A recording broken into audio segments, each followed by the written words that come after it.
Alors bonjour, Frédéric Ardel pour la Bibliothèque du Cégep de Rimouski. L'objectif de la capsule de cet après-midi, c'est de vous montrer comment accéder à des livres numériques. Donc évidemment, on sait que la bibliothèque est fermée présentement, donc une bonne alternative, sinon la seule, c'est d'accéder à des livres en version numérique. Donc il y a différentes façons d'accéder à ces livres-là. Je vais vous montrer des ressources qui sont de la bibliothèque du Cégep et des ressources qui sont à l'extérieur de la bibliothèque du Cégep. Donc, pour commencer par les ressources de la bibliothèque, toujours à partir de la page d'accueil du site web du Cégep, vous allez sur l'onglet Bibliothèque.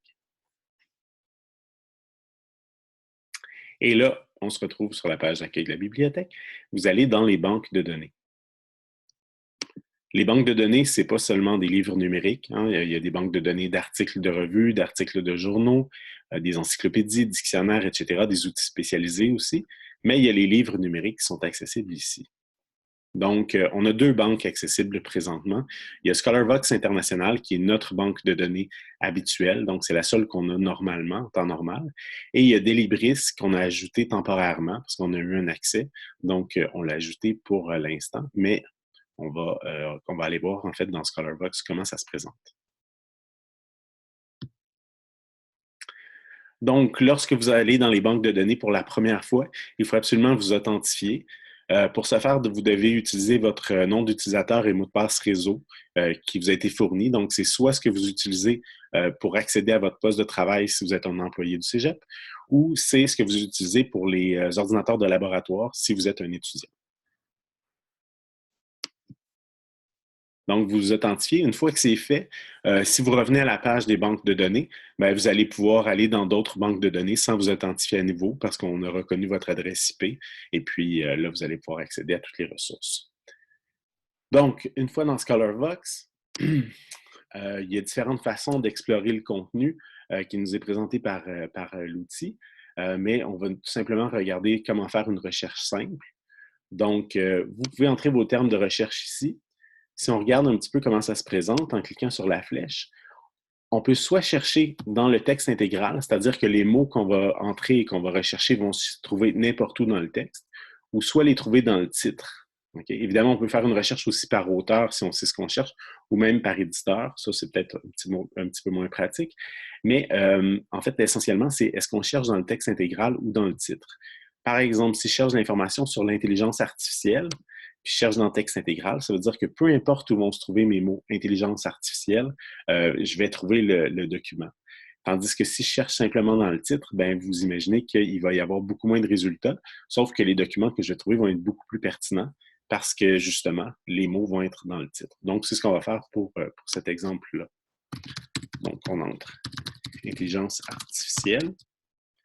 Et tout de suite, en fait, l'outil nous propose des titres qui se retrouvent dans la banque, mais on n'en tiendra pas compte. On pourrait aller directement sur ces titres-là, mais on va juste se contenter de chercher nos deux termes. Donc, on se rend compte qu'on a 21 résultats. Si j'en avais vraiment beaucoup, je pourrais faire un tri à l'intérieur de ces résultats-là de différentes façons. Donc, ici, il y a les tris possibles, soit par sujet, soit par date, par type de document. Par exemple, si je vais avoir sur l'intelligence artificielle, je vais avoir vraiment de l'information très, très récente, bien, je peux aller voir les dates de publication des livres qui sont là. Donc, on voit qu'il y a des livres qui datent de 2001, 2007. C'est quand même assez vieux pour un sujet comme celui-là. Donc, je pourrais les exclure et simplement aller chercher les livres, par exemple, de 2020 ou 2019. Donc, admettons qu'on veut prendre ceux de 2020, les plus récents. Donc, on se retrouve avec ces deux livres-là. Et donc, on regarde s'ils nous intéressent. Pour avoir plus d'informations sur les livres, en fait, on peut aller voir la table des matières. Donc, déjà, ça nous donne un petit peu plus le contenu, hein, qu'est-ce qu'on trouve exactement dans ce document-là, et savoir si c'est pertinent pour nous ou non. Admettons que ça ne m'intéresse pas, c'est pas vraiment ce que je veux, ben, je vais retourner ici et je vais retourner dans mon tri par date et je vais supprimer mon 2020 et je vais revenir aux 21 résultats que j'avais au départ. Puis, je pourrais chercher une autre date, par exemple 2019. Donc, à partir du moment où j'ai trouvé un document qui m'intéresse, ben, je clique tout simplement sur le titre et je vais avoir encore plus d'informations, le nombre de pages, l'éditeur, etc., etc. Et si je veux lire le livre, ben, je vais tout simplement cliquer « Lire le livre ». Ce qu'il faut savoir à propos de la banque de données Scholarvox, c'est que vous ne téléchargez pas le livre, en fait. Vous ne l'enregistrez pas sur votre appareil pour pouvoir le lire quand vous êtes hors ligne. Vous lisez vraiment en ligne, en streaming. Ça a des avantages, ça a des inconvénients. C'est que le livre peut être lu par plusieurs personnes en même temps sans problème, puisque vous ne l'empruntez pas. Donc, il reste disponible pour tout le monde.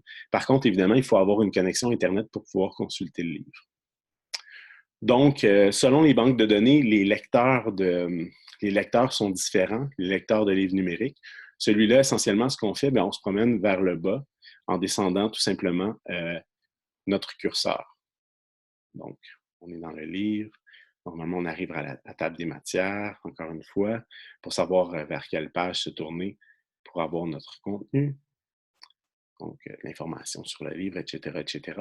Et on peut se rendre au contenu qui nous intéresse, puis le lire. Vous pouvez aussi, en fait, rapetisser ou agrandir le caractère, tout ça. Donc, il y a des façons de faire pour être plus à l'aise, que ce soit plus ergonomique pour votre lecture.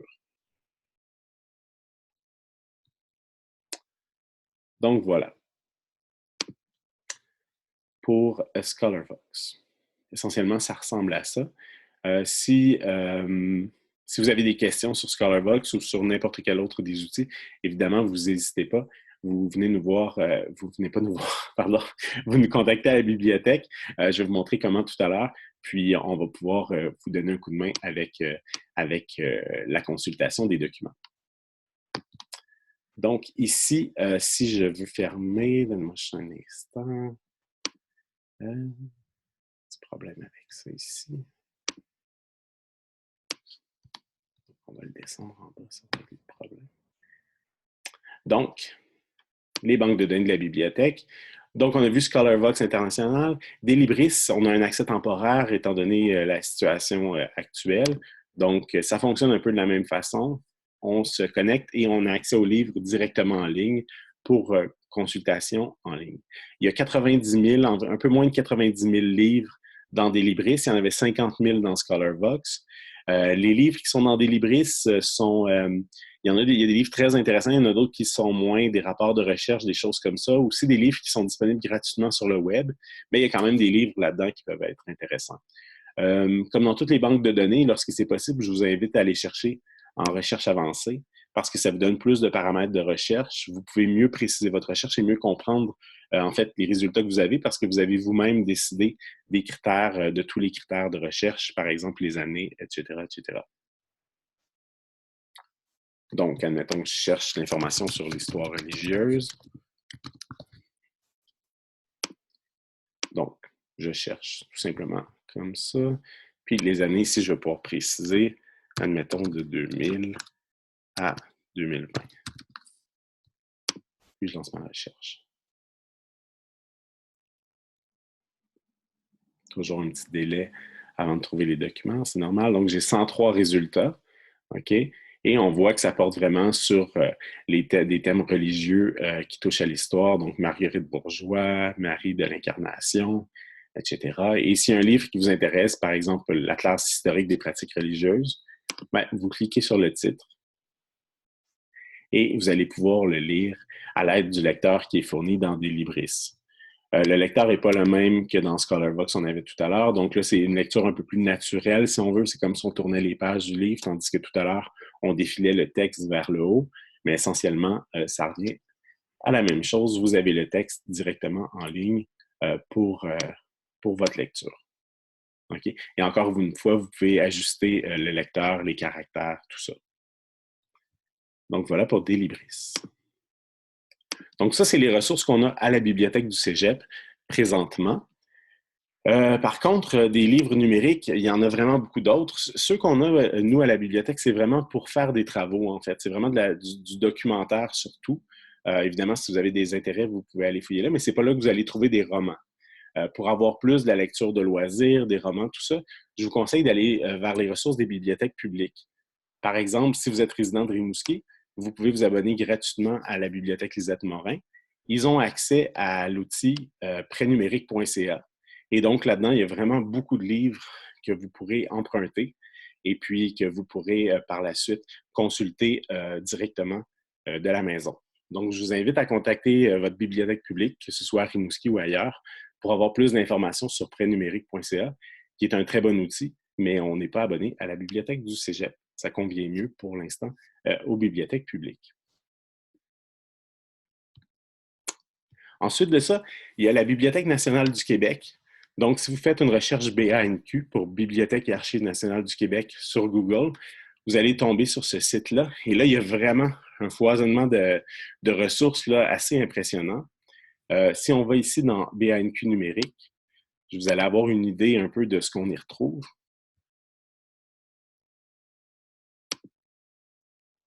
Donc, on va aller dans leur section numérique, si ça peut ouvrir.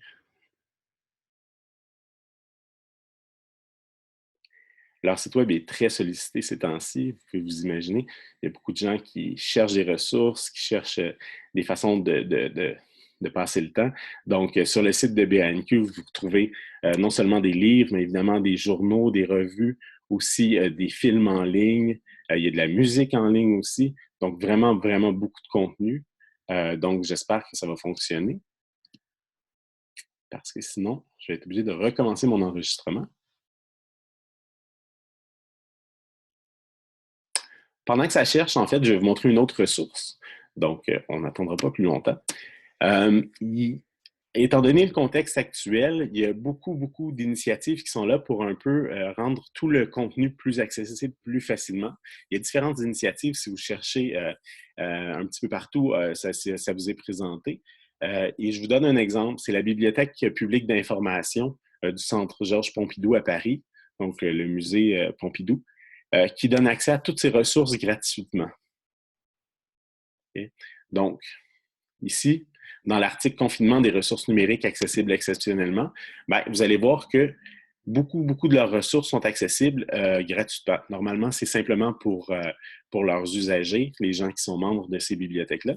Mais là, c'est ouvert à tout le monde. Donc, il y a vraiment beaucoup de choses.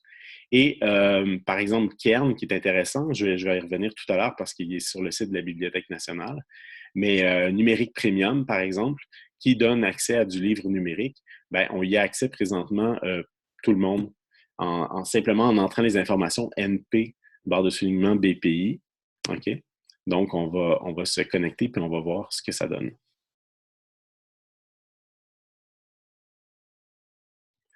Donc, ici, on va s'identifier avant de faire une recherche. Donc, on voit que je me suis déjà connecté. Donc, je vais me connecter à nouveau. Et à quoi j'ai accès? Bien, essentiellement, je peux, encore une fois, naviguer soit par bouquet, donc c'est par thématique qui vous sont présentées. Donc, on peut aller se promener dans ça, sciences de l'éducation, histoire contemporaine, philosophie, tout ça. Ou on peut encore une fois aller chercher par mots-clés.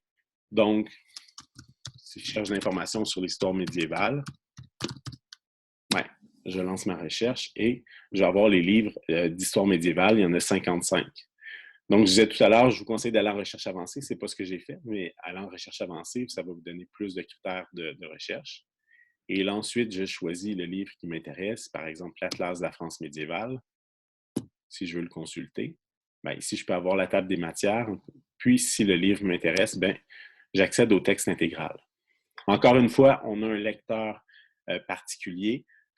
Et là, ça va prendre beaucoup de temps, en fait, avant que ça s'ouvre, parce que je ne sais pas si c'est parce que c'est un site européen, mais ça prend quand même pas mal de temps.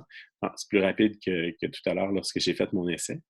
Mais vous pouvez consulter le livre par la suite directement à l'écran comme ça. Et si vous savez qu'il y a de l'information à une page précise, ben, c'est possible de sauter directement cette page-là. Mais si on veut lire le livre, ben, on doit y aller page par page.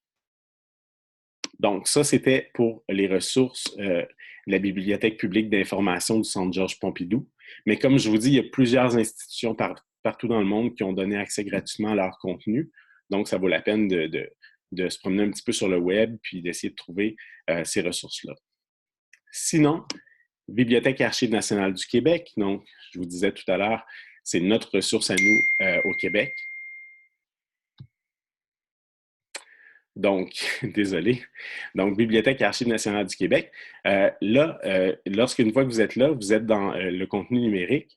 Donc, vous pouvez rechercher l'information de différentes façons. Donc, si vous connaissez déjà la ressource que vous voulez avoir, vous pouvez l'inscrire ici. Mais là, comme c'est une première fois, on ne la connaît pas. Donc, on va aller voir dans Tout voir. Puis, ils vont nous présenter, en fait, toutes les ressources qui sont disponibles de façon numérique. Donc, vous voyez, il y a 323 banques de données qui sont accessibles ici. Et on peut trier parmi ces 323 banques de données-là celles qui sont les plus pertinentes pour nous. Quelle façon on peut faire ce tri-là? Bien, on peut faire un filtre soit par type de document. Donc, je disais tout à l'heure, si je cherche des livres numériques, je vois qu'il y a 27 banques de données qui sont accessibles. Ou je pourrais y aller par sujet ici. Donc, j'irai chercher les banques de données qui sont intéressantes pour moi. Par exemple, si je fais un travail en sciences humaines, travail sciences sociales, ben, je clique là-dessus et je vais avoir les banques de données en sciences humaines, sciences sociales qui vont m'apparaître ici. Donc, je vais pouvoir aller les chercher directement comme ça.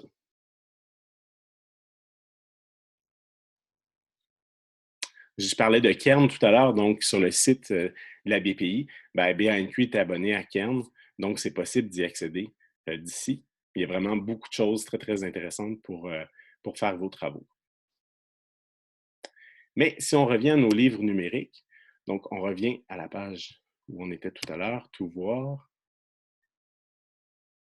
et on va tout simplement choisir Livres numériques, donc les 27 ressources qui sont disponibles.